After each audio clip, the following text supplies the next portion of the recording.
सा खोलते ये खुल के ऐसे फेंक देता ऊपर और पानी आता आपके ऊपर बिल्कुल सारा जल जाता। तो हम क्या बात कर रहे थे अपने? हाँ, बोनट खोल लिया था। तो बोलेरो और थार डीआई में ये अंतर है कि इनके इंजन में जो फ्यूल दिया जाता है, सीआरडी फ्यूल देने का एक तरीका है। सीआरडी हम बोलते हैं ना, सीआरडी इंजन है, सीआरडी इंजन नहीं होता, सीआरडी क्या होता है, फ्यूल देने का एक तरीका होता है कि डीजल कैसे दिया जाएगा गाड़ी के अंदर। सीआरडी तरीके से दे रहे हैं, रोटरी तरीके से दे रहे हैं, या फिर हम इसके अंदर इनलाइन तरीके से दे रहे हैं। ये फ्यूल देने के अलग अलग तरीके होते हैं। इंजन तो वही है, ठीक है, फ्यूल देने के लिए सिस्टम बदला हुआ है। तो इसमें हमें मेन फोकस जो है, बाकी पार्ट सेम रहेंगे। जैसे हम ब्रेक देखते हैं, थार के अंदर देखते हैं same to same hydraulic brake है ना, अपना वैक्यूम ब्रेक बूस्टर लगा हुआ है, ब्रेक मास्टर सिलेंडर लगा हुआ है, अपना ब्रेक ऑयल रिजर्व टैंक लगा हुआ है, जो ऑयल उसमें डल रहा है वो इसमें डल रहा है। बाकी चीज़ें बेसिक एयर फिल्टर हो गया, टर्बो चार्जर हो गया, ईजीआर वाल हो गया, सेम टू सेम रहती है। बस इसमें क्या है, हमारा बदला हुआ है इधर वाला सिस्टम। इसमें देखो फ्यूल इंजेक्शन पंप वैसा नहीं दिख रहा जैसा थार में दिख रहा था, है ना। थार के अंदर रोटरी पंप लगा हुआ है। थार को भी लिया इधर कंपेयर करके बता देता हूँ। जब उसके अंदर डीजल टैंकी से लिया जाता है, फिल्टर होकर उसमें पहुँच जाता है। उसके बाद में फिर वो उसको इंजेक्ट करता है, प्रेशर देता है, उसको प्रेशर देता है, इंजेक्शन करता है, और साथ में उसको डिवाइड भी करता है। उसमें एक डिस्ट्रीब्यूटर यूनिट लगी रहती है, वो उसको डिवाइड भी करती है। फायरिंग ऑर्डर होता है ना जैसे गाड़ी का 1 3 4 2, उस हिसाब से उसको वो डिस्ट्रीब्यूट भी करता है, बांटता भी इंजेक्टरों को।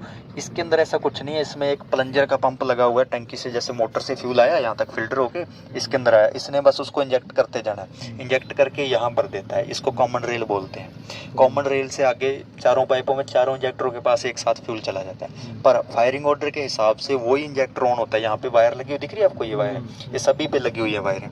तो इसके अंदर क्या है, इलेक्ट्रॉनिक इंजेक्टर है। तो इसमें वही इंजेक्टर ऑन होता है जिसकी बारी है। फायरिंग ऑर्डर के हिसाब से 1 3 4 2 के हिसाब से वही इंजेक्टर खुद ही ऑन ऑफ होते हैं। उसी में आगे फ्यूल जाता है सिलेंडर के अंदर, बाकियों में नहीं जाता। उसमें क्या है, रोटरी वाले में या इनलाइन वाले में क्या होता है, पंप से भेजा ही उसी में जाता है जिसकी बारी आती है। बाकियों में प्रेशर कम जाता है, उसी में प्रेशर ज़्यादा जाता है, इसलिए वो ऑन हो जाता है। समझाएगी बात। ये सारा सिस्टम एक ईसीएम नाम करके एक पार्ट होता है, ईसीएम, उससे कंट्रोल होता है। वो सारी चीज़ों की रीडिंग लेता है कि क्रैंक कहाँ घूम रही है। उसके ऊपर एक सेंसर लगा रहता है जिसको हम, यहाँ पे लगा होगा क्रैंक पोजीशन सेंसर, ये सामने लगा रहता है। एक सेंसर लगा रहता है जिसको हम बोलते हैं क्रैंक पोजीशन सेंसर। एक केम पोजीशन सेंसर लगा रहता है। एक अपने यहाँ पे प्रेशर वाल लगा रहता है, डीआरवी लगी रहती है। बंद कर दे, बंद कर दे। तो ये चीज़ें लगी रहती है। यहाँ से वो डाटा लेता है ईसीएम कि कौन सी चीज़ किस पोजीशन पे चल रही है। उसके बाद फिर वो फायरिंग ऑर्डर को आगे ऑर्डर देता है इंजेक्टरों के कि कौन सा इंजेक्टर ऑन होगा, कौन सा इंजेक्टर ऑफ होगा, है ना। उस हिसाब से वो अपना इसको मिला के चलता है। बाकी चीज़ें सेम ही रहती है जैसे अपनी थार के अंदर है। अब देखो यहाँ पे आपको दिखेगा, ये देखो इसमें फ्यूल इंजेक्शन पंप ये है, उसमें कैसा था, इसमें कैसा है, अंतर है ना दोनों में। हाँ, इसमें देखो इंजेक्टरों के ऊपर कोई वायर नहीं लगी हुई, सीधी हाई प्रेशर पाइप लगी हुई है। अब इसमें डिस्ट्रीब्यूट यहीं से हो जाता है, ठीक है। अब उसमें हम देखें कि एक्सीलेटर वायर नहीं दिख रही हमें, क्योंकि उसके अंदर क्या है, यहाँ पे देखो वायर लगी हुई है, क्योंकि ये तो रोटरी पंप है। इसमें तो हम इसके अंदर गवर्नर रहता है, उसको हम कम ज़्यादा कर सकते हैं एक्सीलेटर को। उसके अंदर सारा इलेक्ट्रॉनिकली वो हमारा जो कंट्रोल रहता है। उसमें जो एक्सीलेटर पेडल है वो भी इस तरह का नहीं है, उसमें एक्सीलेटर तारें, करंट वाली तारें लगी हुई हैं, ठीक है। वहाँ से डाटा ईसीएम को जाता है, ईसीएम से फिर आगे उसको एक्सीलेटर बढ़ाया घटाया जाता है। आप देखना कभी भी सीआरडी कोई भी गाड़ी चलाना, उसका आप एक्सीलेटर दबा दोगे तो वो कुछ मिली सेकंड के बाद रिएक्ट करता है, तुरंत नहीं करता। आप इन गाड़ियों का एक्सीलेटर दबाते हो तुरंत रिएक्ट कर जाता है। वो थोड़ा कुछ टाइम लेता है रिएक्ट करने में। आप इन दोनों गाड़ियों को स्टार्ट करते हो जब, तो भी आप देखना कि जब आप स्टार्ट करोगे तो वो 1 राउंड लेती है पूरा स्टार्ट होने के लिए गाड़ी। ऐसा लगता है ना कि अभी थोड़ा टाइम ले रही है स्टार्ट होने में, राउंड ले रही है, ये तुरंत ही हो जाती है। ऐसे चाबी मोड़ते ही तुरंत खट से स्टार्ट हो जाती है, क्योंकि उसमें पूरा 1 राउंड आने के बाद सारा डाटा लेके सब चीज़ ओके है, फिर आगे ऑर्डर दिया जाता है स्टार्ट होने या नहीं होने के लिए। समझाएगी बात। तो वो सीआरडी सिस्टम है, ये हमारा रोटरी सिस्टम है, फ्यूल देने का ये तरीका। बाकी इंजन देख लो same to same ditto engine है, कुछ भी अंतर नहीं है। वही टर्बो, ईजीआर, सब चीज़ वही, cylinder head, cylinder block, cylinder जो अपना क्रैंक केस, ऑयल सब चीज़ें सेम है, बस बदला वही है। एयर फिल्टर भी वैसे का वैसा डिट्टो है, सब चीज़ बदला क्या, फ्यूल देने का तरीका बदला है। समझा की बात। अभी देखो आपको जो फॉल्ट है, इसके साथ साथ आपको गाड़ी को चेक करना भी आना चाहिए। चेक करने के अंदर आप क्या क्या चेक करते हो, जैसे आप गाड़ी के चारों तरफ चक्कर लगा के क्या चेक करोगे, लीकेज कैसे चेक करोगे, या फिर और क्या क्या चीज़ें चेक करोगे इसके साथ साथ, जिसको आप फिट एंड फाइट बोलते हैं कि गाड़ी को फिट रखना है। ड्राइवर का कर्तव्य बनता है कि सारी चीज़ चलाने से पहले चेक करके चले कि क्या क्या इसके अंदर हमारी चीज़ ख़राब हो सकती है, या क्या चीज़ ढीली हो सकती है, या कोई चीज़ खुली हो सकती है। तो सारी चीज़ हमें पता होनी चाहिए, हमें सारी चीज़ चेक करनी आनी चाहिए। अगर हम इस गाड़ी को मान लो कि हम चेक करना चाहें कि क्या चेक करेंगे इसके अंदर, हमने उधर से आए, पहले हम बोनट खोलेंगे गाड़ी स्टार्ट करने से पहले हम चेक करेंगे। सबसे पहले बंद गाड़ी का हम क्या चेक कर सकते हैं, कूलेंट चेक कर सकते हैं, क्योंकि ठंडी है गाड़ी तो हम इसका कूलेंट चेक कर लेंगे। ये ढक्कन खोल लेंगे, यहाँ तक कूलेंट है, ओके है ना। इस रिजर्वायर के अंदर मैक्सिमम तक है, ओके है, कूलेंट हमारा ओके है। होज पाइप्स चेक कर लेते हैं कि कहीं से ल्यूज नहीं हो, या फिर कहीं से कोई ख़राब नहीं हुई, ऐसे दबा के देखते हैं इसके ऊपर क्रैक नहीं बनने चाहिए ना, कहीं से मुड़ी फूली कटी फटी कुछ नहीं होनी चाहिए। उसके बाद में आप इसका इंजन ऑयल चेक करते हैं। ये डिपस्टिक लगी रहती है, डिपस्टिक से आप इसका इंजन ऑयल चेक करते हैं। इंजन ऑयल का आपको बताया था मैक्सिमम मिनिमम के 2 पॉइंट रहते हैं उनके। हाँ, मैक्सिमम से थोड़ा नीचे भी होगा तो भी ओके चलता है वो, इतना है ना। मैक्सिमम से ज़्यादा नहीं होना चाहिए, तो उसके थोड़ा कम भी होगा तो कोई दिक्कत नहीं। मैक्सिमम के करीब नहीं होना चाहिए, या फिर मैक्सिमम से पे पहुंच गया तो बहुत ज़्यादा, फिर तो है ही नहीं ऑयल, बहुत कम ऑयल है इसके अंदर। तो ये ऑयल चेक कर सकते हैं हम इससे पहले। इसके बाद में हम फैन वेल्ट चेक करते हैं, इसकी टेंशन चेक करते हैं कि कसाव कैसा है इसका, ये ढीला तो नहीं हो गया। हम इनके सारे इनके अंदर ऑयल चेक करते हैं, इनके अंदर इनके ये कैप है, इनको चेक करते हैं। जैसे मैं चेक करना शुरू करूँ तो मैं यहाँ से चेक करूँगा कि हाँ ये ठीक है, लगा हुआ है मेरा, ये मेरा ठीक है, कसा हुआ है, ये मेरा कसा हुआ है, ठीक है, ये पाइप ठीक लगी हुई है, यहाँ से एयर फिल्टर की क्लिप सारी लगी हुई है, हाँ ठीक है, ये क्लैंप टाइट है, ये टाइट है, ये इंडिकेटर ठीक है, चलो है ना, ये कपलर लगा हुआ है GR का, है ना, ये हमारा ब्रीदर कैप है, ये ओके लगा हुआ है, डिपस्टिक ओके कर दी, थोड़ी बाहर थी, ऐसे करके मैं चेक करता हूँ। फैन वेल्ट चेक कर लिया, इनके सारे कपलरों पे नज़र मार ली कि हाँ ठीक ठीक लगे हुए हैं सारे। ये कपलर जॉइंट है, कपलर जॉइंट है, ये सारे ना कपलर जॉइंट बोलते हैं इनको, ये ठीक लगे हुए हैं। यहाँ से मैं देखा पावर स्टीयरिंग वाला ये ठीक है, इसके अंदर का ऑयल लेवल देख लिया, ठीक है। इसके बाद में मैंने यहाँ, ये स्टार्टर रिले होती है, क्या बोलते हैं, स्टार्टर रिले होती है, ये सेल्फ स्टार्टर मोटर को मतलब करंट बूस्ट करके देती है, बढ़ा के देती है। रिले का मतलब ये होता है कि करंट बढ़ा के, जैसे अपने घरों में ट्रांसफार्मर नहीं लगाते गलियों में अपने, वो क्या करता है, पीछे से जो करंट आ रहा है उसकी वोल्टेज बढ़ा के देता है आगे, वही काम ये करता है। एम्पियर बढ़ाता है, सॉरी एम्पियर बढ़ा के देता है, ये भी एम्पियर बढ़ा के देती है आगे ना। जो हम चाबी से जो हम करंट इसको जोड़ना चाहेंगे तो ये एम्पियर बढ़ा के उसके अंदर जल्दी से स्टार्ट करवा दे इसके लिए, क्योंकि ये एक राउंड लेती है, इसमें लोड पड़ता है तो रिले लगाने पड़ते हैं, स्टार्टर रिले यहाँ लगी रहती है, स्टार्टर रिले। तो आप इसको चेक कर लोगे है ना कि हाँ अगर इसको निकाल दें तो स्टार्ट नहीं होनी गाड़ी, ये लगी होनी चाहिए, ठीक है। हाँ, तो ये चीज़ें आप इसके अल्टरनेट बैटरी के टर्मिनल दोनों देखोगे, पॉजिटिव नेगेटिव दोनों लगे होने चाहिए, प्रॉपर स्टैंड पूरा ओके फिट होना चाहिए। ये वाली वायर इधर नेगेटिव पे लगी जानी चाहिए, ये सेल्फ स्टार्टर मोटर पे सोलोनाइट पे लगी रहनी चाहिए, ठीक है। ये आप इतनी चीज़ इसके बोनेट के अंदर बेसिक चीज़ें हैं, ये आप मतलब नॉर्मल छोटी चीज़ें हैं, ये सारी आप चेक कर लोगे। इसके बाद आप लीकेज चेक कर लोगे, या फिर आपके देखो बुलेरो में क्या है, हेडलैम्प के कपलर यहाँ से नहीं दिखते। अगर मेरे को हेडलैम्प को चेंज करना है तो फिर मेरे को ये फेंडर लाइनिंग खोलनी पड़ती है नीचे से। फेंडर लाइनिंग खोल के फिर इसके अंदर सामने है वैसे ही जैसा थार में था वैसे ही आपको पहले कपलर निकाल लेना है, डस्ट कवर हटा लेना है, लॉक खोल के इसकी हेलोजन निकाल लेनी है, उसको चेक करो, वापस लगाओ दो। पर उसके लिए आपको क्या है, ये फेंडर लाइनिंग यहाँ पे लगी रहती है ना टायर के नीचे, इसको फेंडर लाइनिंग बोलते हैं, इसको खोलना पड़ता है, फिर ये आपको हाथ में आती है। समझाएगी बात? हाँ, मतलब सामने से इधर से नहीं होता इसके अंदर। पुराने मॉडल में था, अभी ये चेंज कर दिया है इसमें। ये आप सब चेक कर लोगे, नीचे से झुक के देखोगे कोई लीकेज तो नहीं है। फिर आप टायरों को चेक करना शुरू करते हो, टायरों के अंदर प्रेशर लो दिखा रहा है मेरे को, है ना। दिख तो यही से जाता है, बस इसके ऊपर हाथ मारना होता है। हाथ मारने से देखो थोड़ा ऐसे तोता सा बोल रहा है, मतलब पूरी टनक नहीं रही आवाज़, तो मतलब प्रेशर लो है। ये आपको इसको व्हील नट बोलते हैं, इनको चेक कर लोगे। इसको हब कैप बोलते हैं, इसके नट देख लोगे ओके है, ठीक है। इसके बाद में आप यहाँ से आते हो, फिर पीछे वाले के ये आप हब कैप के चेक कर लेते हो। आपको अगर आपका मान लो कि एक्सल शाफ्ट, जिसको हम ड्राइव शाफ्ट बोलते हैं, वो टूट जाए, चेंज करना हो बुलेरो गाड़ी के अंदर, तो आपको पूरा कुछ खोलने की ज़रूरत नहीं है। आप ये निकालो और इसको वापस इसमें कस दो, थोड़ा थोड़ा कसोगे तो ये बाहर आ जाएगी, निकाल लो, दूसरी लगा दो खड़ी गाड़ी में सीधे बाहर से, ठीक है। ये बाहर से रहता है। आप इसको अगर सीधा ऐसे कोई छेनी फंसाओगे तो नहीं, ये सारे खोल लो, ये 2 छेद रहते हैं, इनके अंदर यही वाला बोल्ट वापस लग जाएगा, वापस कस दो, ये बाहर खींच लेगा खुद इसको। इसके व्हील के नट चेक कर लूँगा, टायर की हवा चेक कर लूँगा, गाड़ी की और भी टूट फूट है जैसे है ना, ये देखो टूटा हुआ है, ऐसे करके चेक कर लूँगा। पीछे से नीचे से झुक के इसकी लीकेज देख लूँगा, डिफरेंशियल वगैरह की। फ्यूल टैंक भी पीछे रहता है।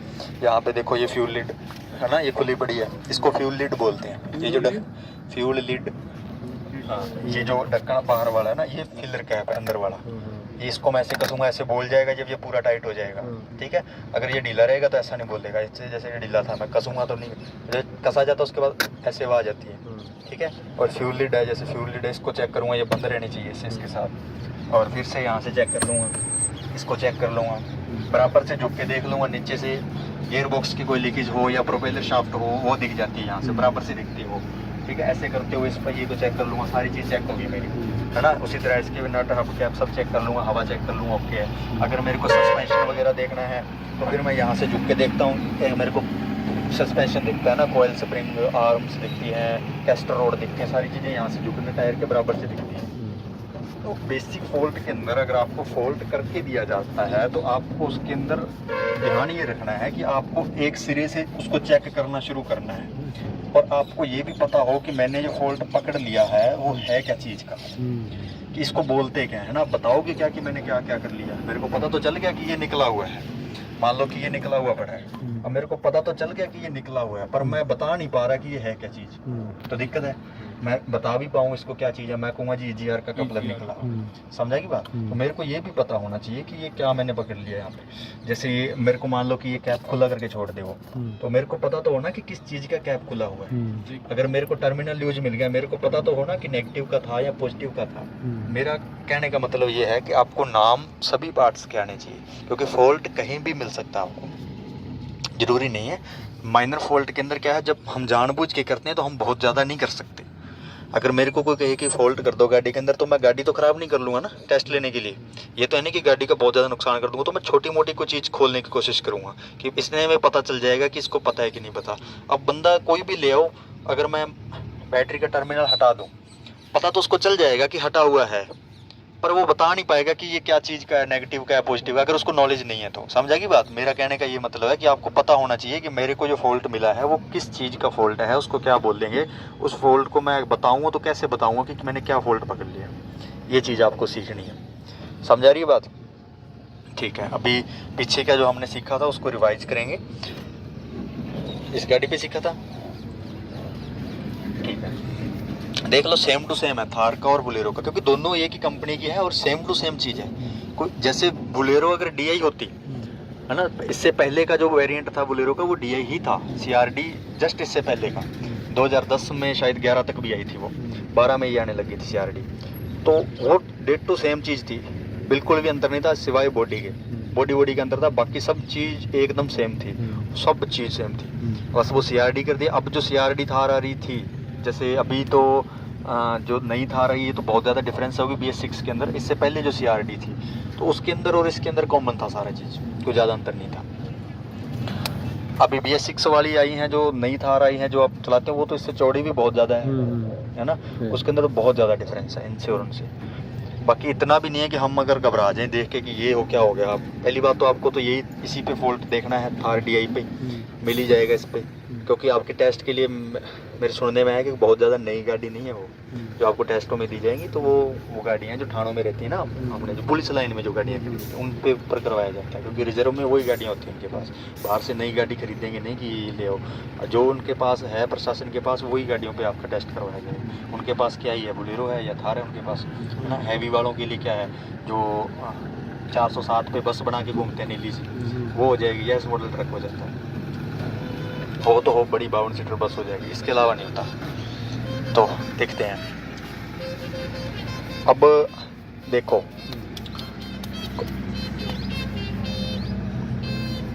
कहाँ गया बंदा, एक और था यार आपके साथ, चला गया क्या पंडित जी? हाँ चलो, ये करेगा करौली वाला। तो देख ये क्या चीज़ है, ये क्या चीज़ है, इसका मैंने आपको नाम बताया था। ये क्या चीज़ लगी हुई है, चारकोल कनिस्टर। चारकोल कनिस्टर का काम होता क्या है? चारकोल कनिस्टर क्या चीज़ होती है? जो हमारा फ्यूल टैंक होता है, अपने डीजल फ्यूल यूज कर रहे हैं इसके अंदर, डीजल फ्यूल, तो जो वो डीजल के अंदर जो गैस बन के वो वातावरण के अंदर एवोपरेट हो जाता था, उड़ जाता था कहने का मतलब। तो अब क्या है, ये लगने के बाद चारकोल कनिस्टर, पहले ये पेट्रोल गाड़ियों में आता था, पेट्रोल में बहुत पहले से आ रहा है, अभी ये डीजल में भी देने लग गया। तो ये क्या है, उसको उड़ने नहीं देता, एवोपरेट नहीं होने देता वातावरण के अंदर, उसको इसके अंदर ले आया जाता है। यहाँ से जो गैस उड़ रही थी उसके साथ कोई केमिकल रिएक्शन करके उसको वापस फ्यूल में कन्वर्ट कर लेते हैं और इसको इंडक्शन में वापस डाल देते हैं। तो अभी देख उसमें बोलेरो में इसका कनेक्शन कैसे है और इसका कनेक्शन कैसे है, इसको ठीक कर कनेक्शन को, उसमें देख के और इसमें सही कर, इसको देख के। क्या बोलते हैं fuel connect? Charcoal canister, charcoal नहीं होती, चारकोल कनिस्टर। ईजीआर में लगा, ईजीआर की पाइप कहाँ है? इसमें तो नहीं पाइप नहीं, ऐसे थोड़ी हो सकता है सर। ईजीआर में लग रहा है, एक ईजीआर में लगा हुआ है उसका, मेरे को देख, पर एक इसमें एयर फिल्टर वाले में लगा हुआ है।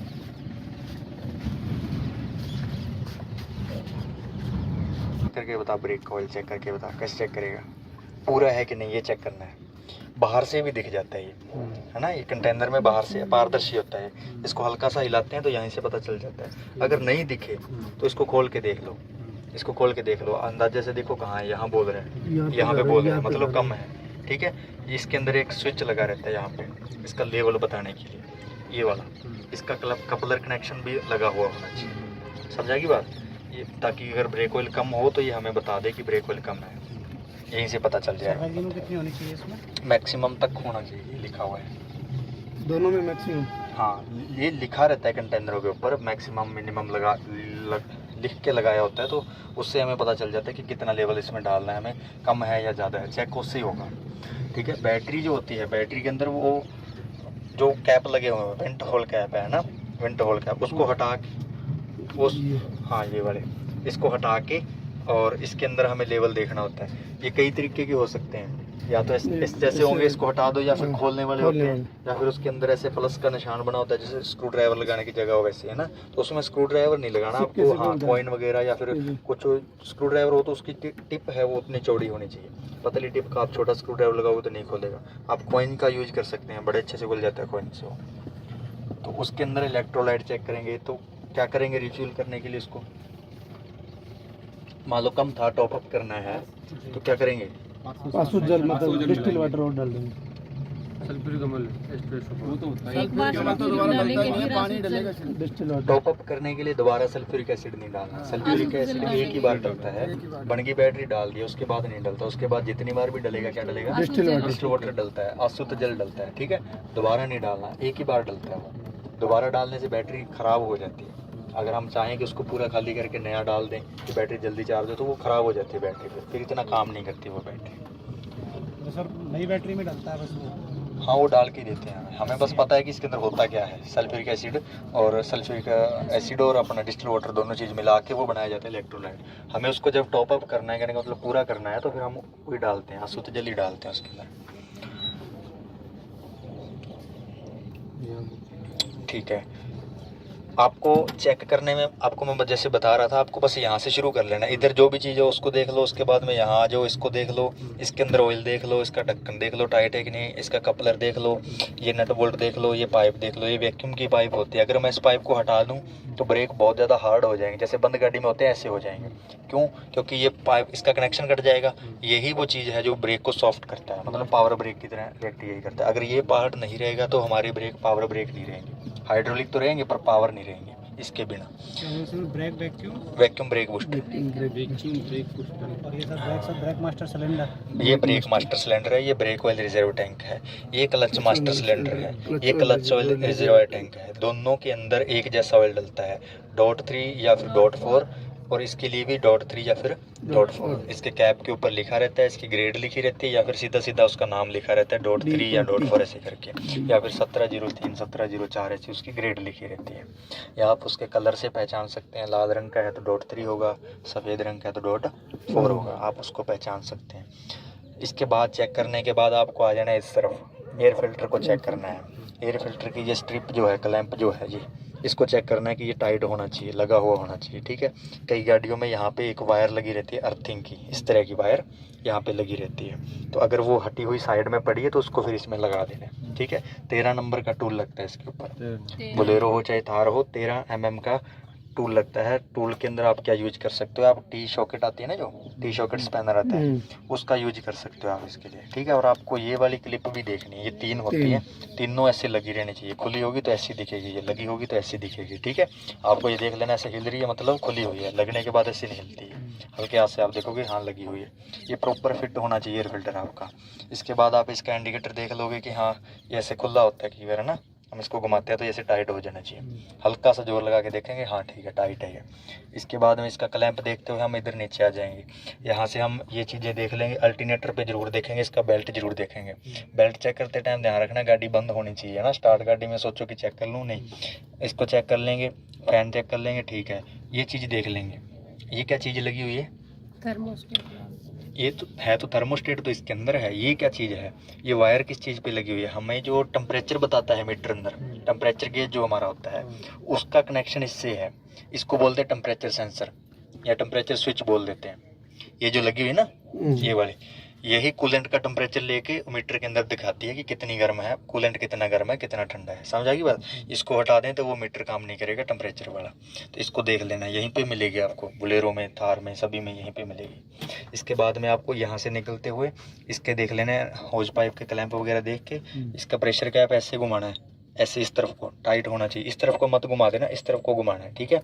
फिर ये पाइप देखते हुए ओवरफ्लो की, और ये देख लेना आपको रिजर्वायर टैंक, ठीक। इसके बाद में आपको आना जस्ट इधर, यहाँ पे आपको देखनी डीप स्टिक, ये नीचे ऐसे दबी रहनी चाहिए, इसको ऐसे निकाल के छोड़ दें तो ऐसे दिखेगी ये, ठीक है। ये दबी रहनी चाहिए इसके नीचे, आपको ये देख के फिर इसके बाद में आपको ये वाला कैप देखना है। ये खुला करेंगे, खुला छोड़ेंगे तो ऐसा दिखेगा, ये बाहर ऐसे छोड़ देंगे, इसको ऐसे सीधे दबाना है। ऑयल फिलर कैप भी बोल सकते हैं आप इसको ब्रीदर कैप भी बोल सकते हैं, क्योंकि ये दोनों ही काम कर रहा है इसमें। बाकी गाड़ियों में अलग अलग होते हैं, ब्रीदर अलग होता है, फिलर अलग होता है, ठीक है। कुछ गाड़ियों में ये कॉमन ही होता है कि वहीं से ऑयल डाला जाता है, वहीं से ब्रीदिंग की जाती है। वैक्यूम पाइप है सर? कौन सी? नहीं, ब्रीदर पाइप ही है ना ये, वैक्यूम कैसे होगी, गैस निकालती है सर ये? Blowing gas. अब फिर इसके जो टैप्ड कवर के ये नटों पे नज़र मार लेनी, ये ल्यूज ना हो ना, ये टैप्ड कवर होता है इसके, ये नट है जो, ये सारे कुछ ल्यूज रहेगा ना तो वैसे दिखेगा, गैप दिखेगा, दिख जाता है आराम से, ठीक है। फिर ये इंडक्शन पाइप ये चेक करते हुए हमें जाना है इधर इंजेक्टरों के पास। इंजेक्टर के ऊपर ये ओवरफ्लो पाइप लगी रहती है, ये वाली वापसी पाइप लगी रहती है, ये वाली ना पतली वाली पाइप ऐसे, ये यहाँ से देखो इस तरह से ये लगी रहनी चाहिए, इधर तक हटी नहीं होनी चाहिए। अगर मैं इसको निकाल दूँ गाड़ी स्टार्ट करूँ तो यहाँ से डीजल बहना शुरू हो जाएगा, ठीक है। ये हमें देख लेना कि ये ओके लगी हुई है, इधर का काम हो गया अपना। फिर इधर आना है हैंड प्राइमिंग पंप, ये इसको ऐसे खोल के छोड़ सकते हैं, हैंड प्राइमिंग पंप, ठीक है। इसको ऐसे खोल के छोड़ देंगे, हमें इसको दबाना है और इसको ऐसे कस देना है, चूड़ी होती है इसमें, कसा जाता है, ये कसने के बाद पूरा ऐसे कसा जाएगा, ल्यूज नहीं रहेगा। इसको देख लेना है, ये ओके होना चाहिए। फिर हम आ जाएंगे बैटरी के पास, बैटरी के दोनों टर्मिनल चेक करेंगे, ऐसे हल्का सा जोर लगा के ऐसे, ठीक है। कोई ल्यूज होगा तो ऐसे घूम जाएगा, घूमना नहीं चाहिए, ठीक है। ये वायर का कनेक्शन देख लेंगे, यहाँ वायर का कनेक्शन ठीक है, यहाँ एक्सीलेटर वायर देख लेंगे, एक्सीलेटर वायर है ना, ये वाली एक्सीलेटर वायर, ये यहाँ पे ठीक है ओके लगी हुई, यहाँ पे और यहाँ पे दोनों जगह फिट है।